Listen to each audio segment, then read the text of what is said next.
你係中意嘅，我覺得。係，即係雖然你唔會買，我知道。唯一可以諗到解釋就係話，佢二波隻鴨應該係用一隻更加厲害嘅物料或者方法做，但係咧但係冇講出嚟秘密嚟嘅，唔講俾大家聽。因為佢頭嗰4個波襪咧喺大帽山係特別好用。係啊，好中意啊！咁當然啦，我唔係話 GR Yaris 唔好，我哋係依然好中意 GR Yaris 嘅。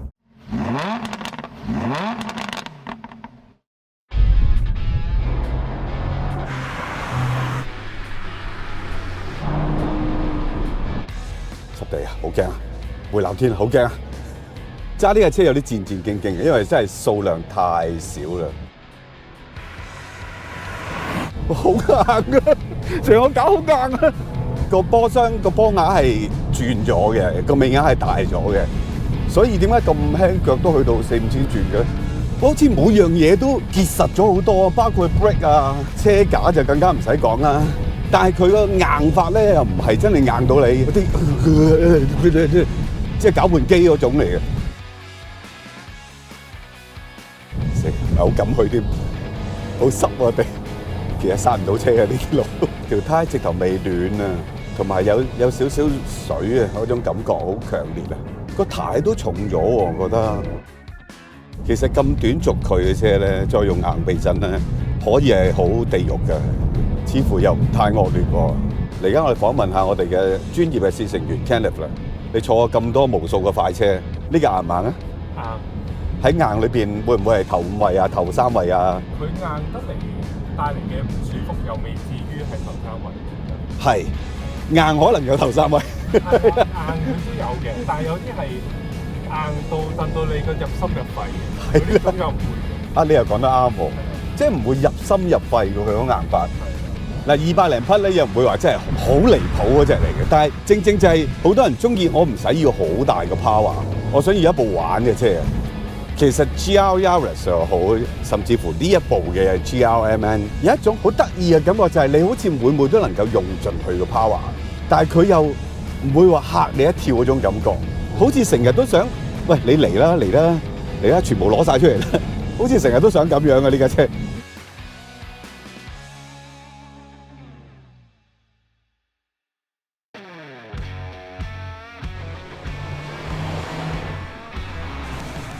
我記得咧，我哋之前試過普通版嘅 GR Yaris， 我好少聽到你咁雀躍咁形容架 Yaris 嘅，你係中意嘅，我覺得。係，即係雖然你唔會買，我知道。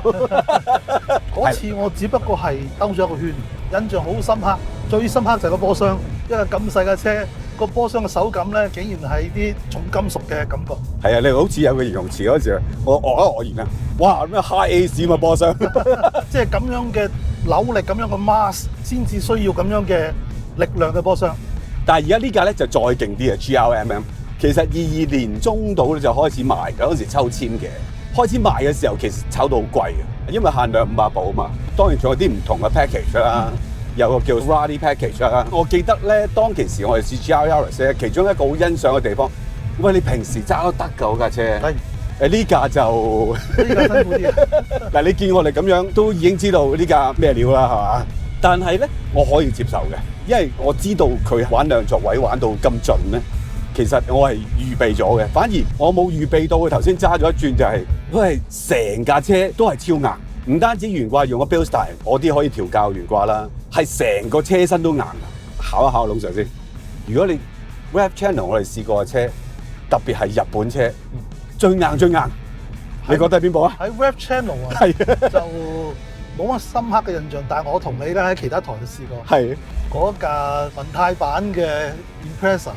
哦，我記得，黐晒花嘅。係啊，但係當其時咧，我哋都讚佢個懸掛係識得靚嘅。係，但係個車身咧就好似都有強化過嘅。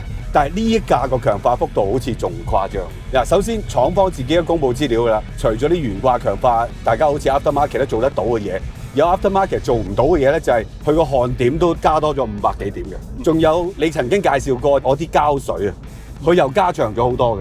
呢架車點解叫 GR-MM？ 其實唔知大家有冇印象呢個名係點嚟嘅 ？GR 就 GR 啦 ，Gazoo Racing 啦 ，MN 就係 Master of Nürburgring。係由呢班 master 去 tune 啊呢架車，咁你玩得 Nürburgring 嘅就去盡㗎啦。所以連個車身咧，嗰個強化咧都唔係單純話加個架啊，加強個底盤，即係下身嗰 part，佢連上身啊嗰啲骨架都加強晒，好似德國車。咁老實講，其實呢一架根本上就係一架賽車，係一架大家咧中意落場嗰啲咧夢寐以求啊，發夢都想要一架廠車啊。其實呢架 GRMM 咧個原意都係真係想俾你落場用嘅，但係佢就冇話落場落到你冷氣都冇啊，即係佢都想你揸出街嘅。但係你要落場，其實佢好多 package 可以幫到你嘅。咁所以呢架 tuning 比 GR Yaris 咧係去得激進好多嘅，淨係睇到懸掛不特止，其實個波箱瓦都唔同咗嘅。佢個 gear ratio 頭嗰4個波抹咗啦。係啊。第二就係用個齒輪嗰個物料，亦都係用啲好靚嘅料啦，即係所謂嘅 nickel chromium palladium。即係 鎳、鉻同埋木嘅合金，咁呢通常係要嚟做一啲喺機械上高啲要求好高嘅零件，就用呢種物料。係。我喺佢嗰個 global website 裏邊見到啲好得意嘅嘢。啊。佢話咧呢個波箱嘅齒輪咧係做咗叫做 short processing。如果從事機械行業嗰啲人咧就會知㗎啦，即係我哋中文叫拋丸啊。即係話，如果部機器有一個離心嘅工具咧，係好高速咁將一啲芝麻咁細嘅鋼珠，咁咧就揈到好行咧，就打落個金屬表面嗰度。係。咁啊產生一個金屬表面嘅一個變化，我哋叫做一個 cold work，就係令到佢嗰個金屬表面咧嗰個韌性加強。係。但係奇怪嘅地方就係喺佢嗰個 global website 裏邊咧，佢話係1、3、4、5波嘅齒輪用咗呢個方法。啊？點解咧？我都唔知。好容易理解就6波冇所謂嘅，因為6波咧你都冇晒力㗎啦。6波需要應付嗰個力量唔大嘅。係啊係啊。但係2波我哋成日都話波箱最易壞就2波㗎嘛。係。因為你由1波轉落2波嗰個速度差咁大咧，對於個齒輪嘅衝擊好大。係啊。點解偏偏唔用呢一個可以改良佢嗰個韌性、耐磨性嘅工藝咧？唯一可以諗到解釋就係話佢2波隻瓦應該係用一隻更加厲害嘅物料或者方法做，但係咧係秘密嚟嘅，唔講俾大家聽。但係我哋自己揸落去咧，你覺得個波箱係點樣？嗱，其實咧頭先嗰個設計咧，講真啦，係真係要比賽啊，好係啊，即係轟嘅直頭 aggressive 咁樣撞埋去咧，佢瓦都唔會崩。咁但係我哋揸車點會咁做咧？甚至乎連嗰個同索圈咧，我哋都錫住嚟揸噶嘛，因為個老友咁俾面借架咁靚嘅車俾我哋玩，咁所以咧。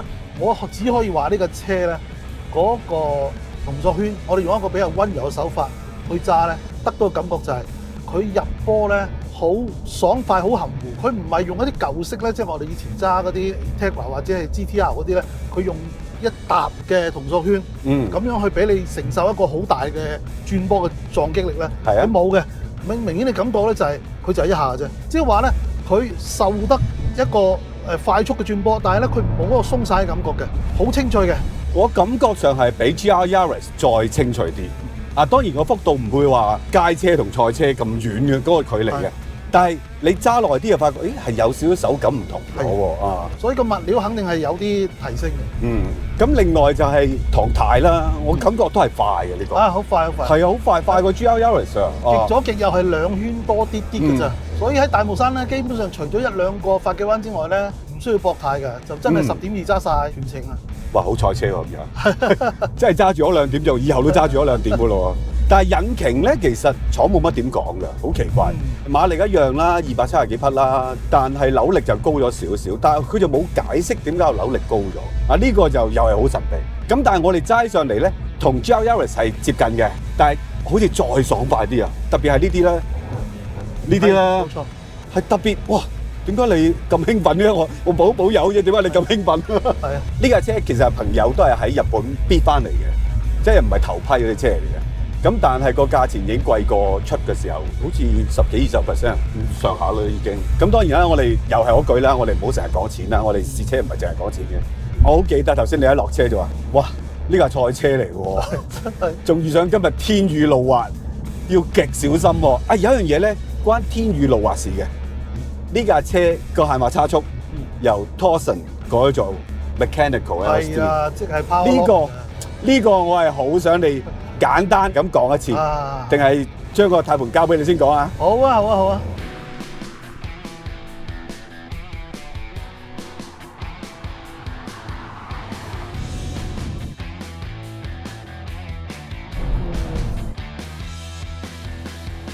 講起差速咧，我哋以前有條片教人哋喺遊戲機裏邊開車記得。係啊，我哋都講過啦，因為你轉彎嘅時候咧，就需要左右碌行出唔同嘅速度，於是乎就有一個差速器做到呢個功能啦。咁但係差速器咧，之所以能夠做咧，係靠地面嘅摩擦話俾左右碌聽，我要多啲，要少啲。咁所以咧，如果嗰個路面裏邊其中有一邊係完全係打滑咧，係啊，一邊係搏命轉，另一邊唔識喐嘅。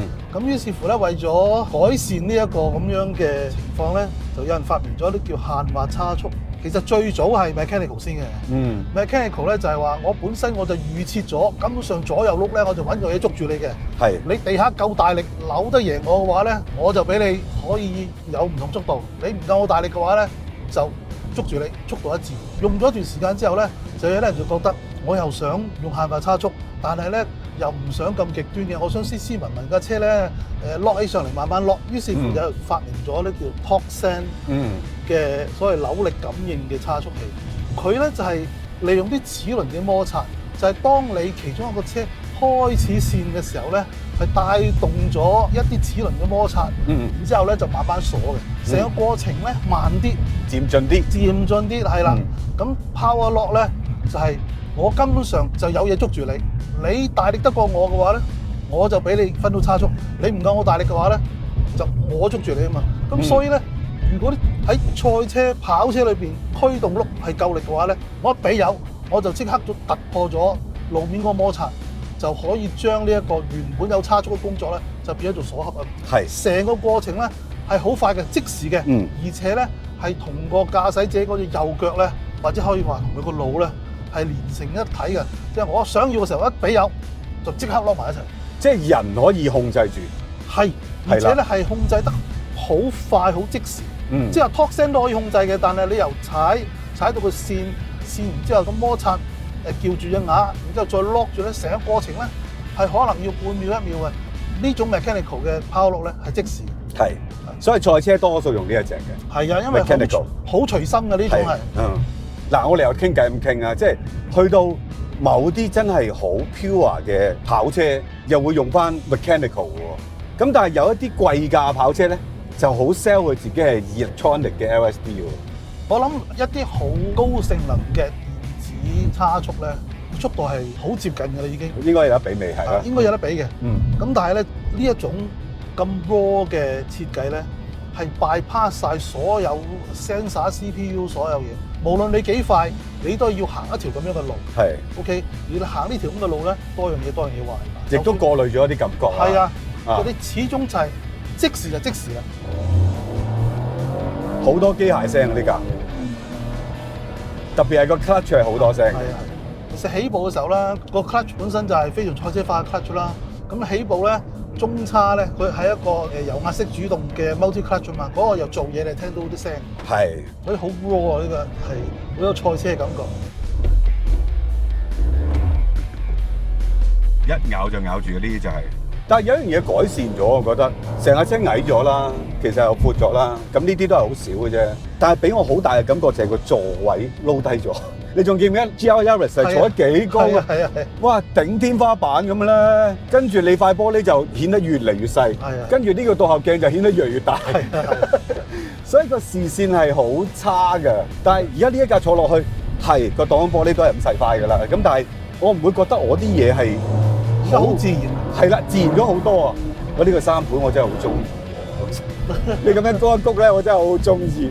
好多中意 GR Yaris 嘅朋友就係話：係啊，佢嘅馬力真係唔係好大，270幾匹。但係如果我真係用50萬，甚至呢一架係出埋牌嘅話，要挨近100萬啦。喂，我可以400-500匹都有啦。但係我哋都講過一件事就係：喂，200幾匹，我好似運籌帷幄喎呢種感覺。呢個就係呢架車好過癮嘅地方。嗱，呢個 GRMM 而家都係200幾匹啦，相對於 GR Yaris 呢架會唔會因為個 setting 而覺得喂難處理咗咧？我覺得睇條路啦，因為佢頭嗰4個波脈咧喺大帽山係特別好用。係啊，好中意啊！我發覺其實 GR Yaris 都好好玩嘅大帽山，但係而家再密翻少少，哇！好爽啊！有啲位可以轉到3波啊嘛。係啊，都話轉唔到啦。再加上我哋頭先講過嗰個轉數上得好快，1波、2波、3波，好快就用到㗎啦。但係有一樣嘢，我覺得真係要讚嘅就係，雖然佢係1600cc 3盤，真係幾好扭力嘅。係啊係啊。咁所以你唔會覺得轉數冧得好犀利啊？又冇力啊車，我要就佢啊個波箱。你3氣缸，你唯一要就係起步嗰一剎那。起步一剎那啫，係啊，一剎那啫。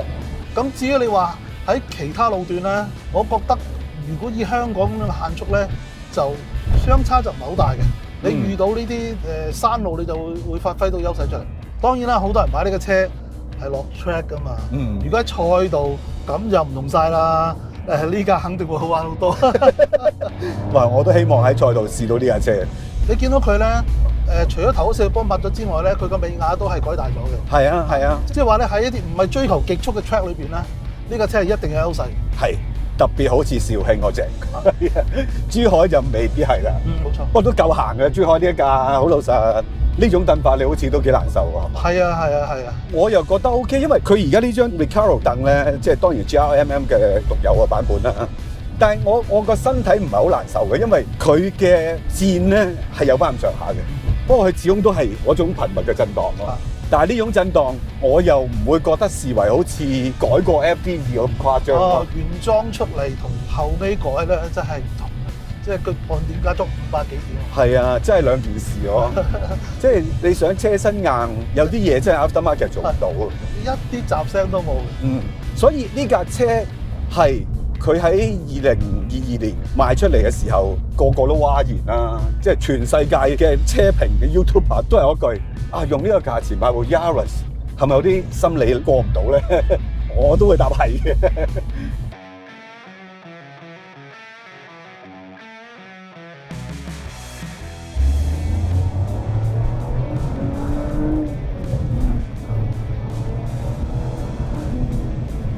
好似呢啲聲都誇張咗，我覺得即係成個氣氛，唔單止你感受嘅車體嘅震動，軚盤波箱我覺得俾到你嗰個反應係又唔同咗，連個聲都唔同咗。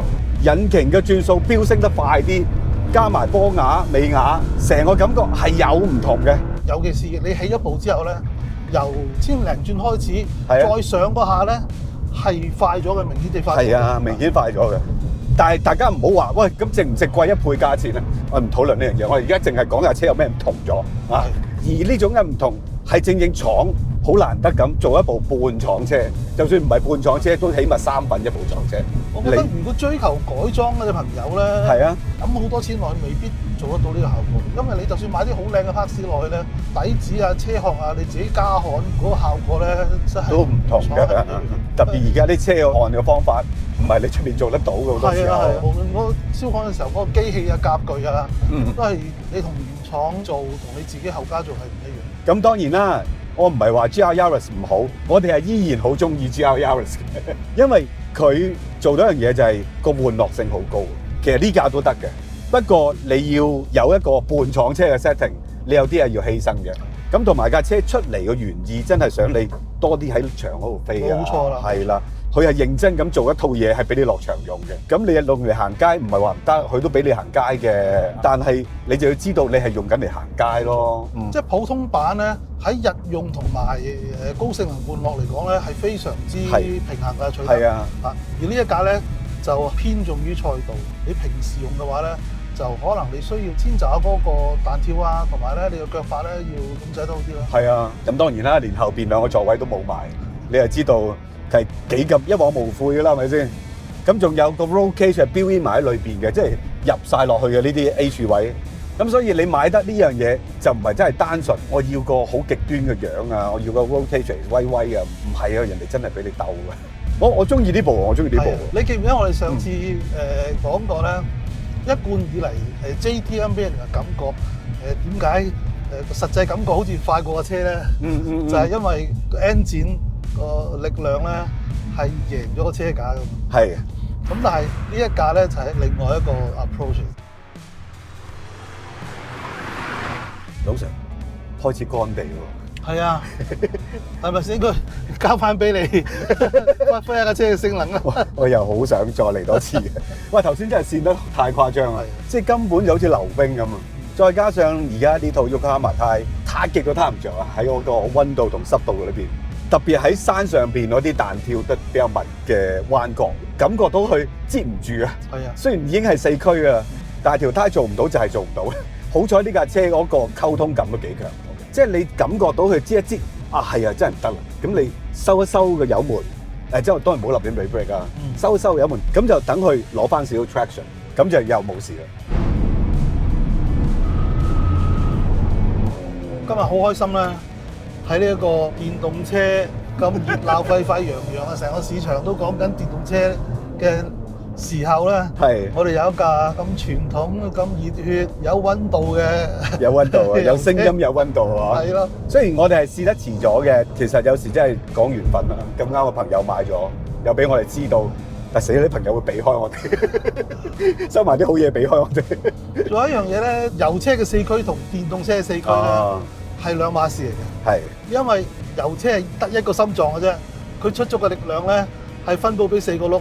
有2個轆係要唔到嘅話咧，嗰啲力量會俾埋其餘嗰2個轆。但係電動車就唔係啦，兩個心臟各自管2個轆。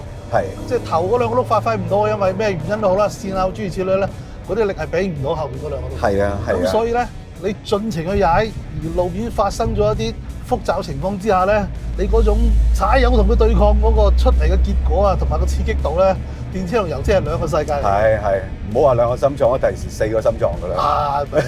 各有各做，你都唔知佢做緊乜。係啊，完全唔知佢做乜。太多心唔得㗎。咦，龍 Sir，我哋數下豐田嘅 GR， 我哋差唔多試晒㗎咯喎。係啊，86啦 ，Supra 啦，呢部啦，再加之前嘅 GR Yaris， 就不過喺舊台嘅，有一部未試，認真試我講緊。邊部啊 ？GR Corolla。嘢係喎。係啊，總之 GR 系列嘅軍幫我哋差唔多掂晒㗎，係爭呢一部，希望我哋揾到，盡快亦都做埋去。因為 GR Corolla 其實都唔係平嘅嘢，好多人都講出嚟嘅時候都係話，哇咁嘅價錢係咪咁？試完呢部，我覺得豐田搞呢一批車嘅人係有啲諗法，做出嚟嘅嘢係有啲令人耳目一新。試埋嗰部做一個總結啦，可以，好唔好？咁我哋今日試 GRMM 就結束啦，因為趁路面仲係乾，你俾我走多轉。記得 subscribe 我哋 YouTube channel 啊，仲有 Facebook、IG、comment、like and share， 多謝晒。多謝。